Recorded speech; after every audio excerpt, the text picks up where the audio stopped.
এটা আমি সাথে থাকি, আপনার সাথে আমি থাকি, এই করতে। শুধু কালেমাটা পড়াই।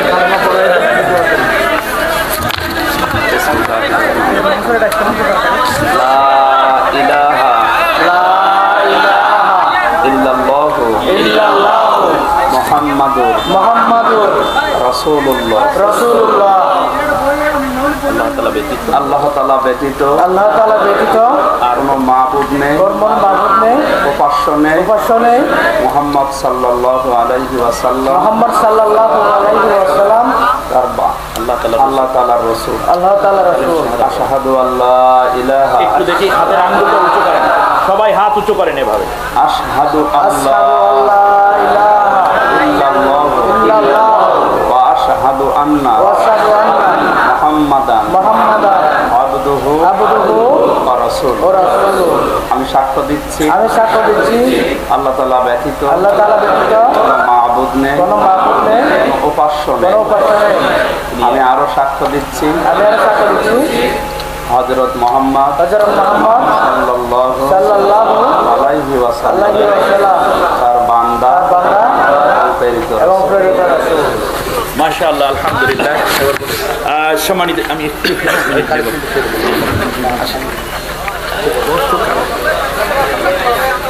সম্মানিত ভাইরা, আপনাদের পক্ষ থেকে আমির হামজা ভাই প্রথমে এর সাথে মহানাকা করে নিলেন, এরপর আমি নিচ্ছি নাকি?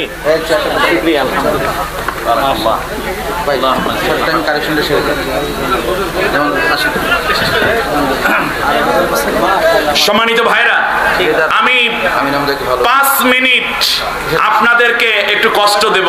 কষ্ট না, জাস্ট আপনাদেরকে জান্নাতের দিকে আরো এক ধাপ এগিয়ে নেওয়ার সুযোগ করে দেব।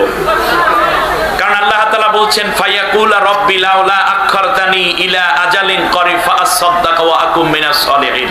আল্লাহ একটু সুযোগ দিলে আরো কিছু দান সদকা করে কোরআনের জন্য আরো ব্যয় করে আমরা জান্নাতি হয়ে যেতে পারতাম। কিন্তু মনে রাখবেন, সেই সুযোগ কি আর আসবে? মৃত্যুকাল আসলে কি আর এই সুযোগ থাকবে? থাকবে না।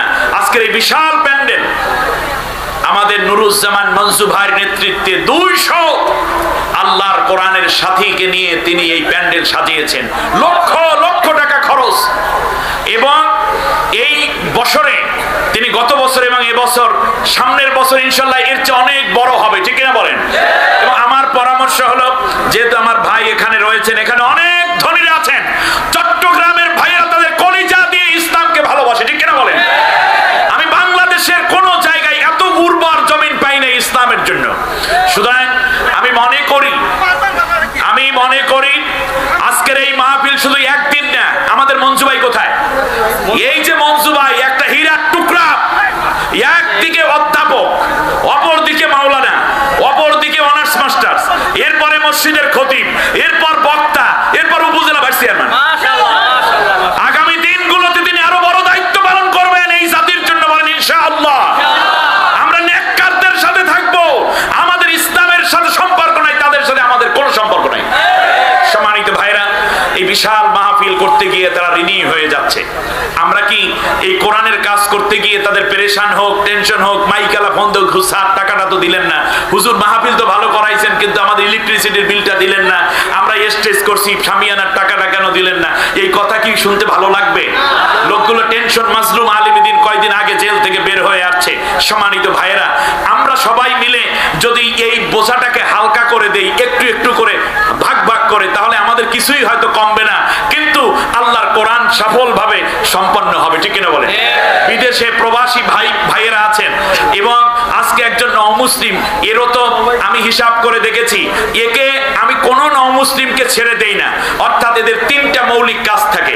1 নম্বর হচ্ছে সুন্নতে খাতনার ব্যবস্থা করা হাসপাতালে। দ্বিতীয় হচ্ছে যেটা করি তা হচ্ছে তাদেরকে কোরআন শিক্ষাটা দিয়ে দেই, প্রত্যেক নওমুসলিম কোরআন পড়তে পারে। সুবহানাল্লাহ বলেন। আর বেসিক ইসলাম বোঝানোর জন্য 3 মাস আমার কাছে তত্ত্বাবধানে রেখে তাদের ওযু, গোসল, নামাজ, সালাম, কালাম, দোয়া, দুরুদ এগুলো শেখানোর দরকার আছে না নাই? এই 3 মাসে একটানা দেখা যায় যে ন্যূনতম 6000 টাকার নিচে হয় না, সেখানে 18,000 টাকা খরচ হয়ে যায়। আজকে যেই ভাইটি ইসলাম গ্রহণ করেন, কালকে কি তার বাবা মায়ের কাছে যেতে পারবে? পারবে না। এমনকি তার বাবা মায়ের উপর অলরেডি প্রেশার শুরু হয়ে গেছে। তার কথা অনুযায়ী এই ভাইটি আমাদের কাছে আসার কারণে আমরা তাকে হতাশ করতে চাই না, কারণ কোরআন তো মানুষকে মুক্তি দেওয়ার জন্য এসেছে, ঠিক কিনা বলেন? আমার বন্ধুগণ, মাগরিবের ওয়াক্ত একেবারে কানায় কানায়। আজ আমাদের প্রিয় মাজলুম আলিম দ্বীন, আমার বাম পাশে আমির হামজা ভাই মাজলুম, ডান পাশে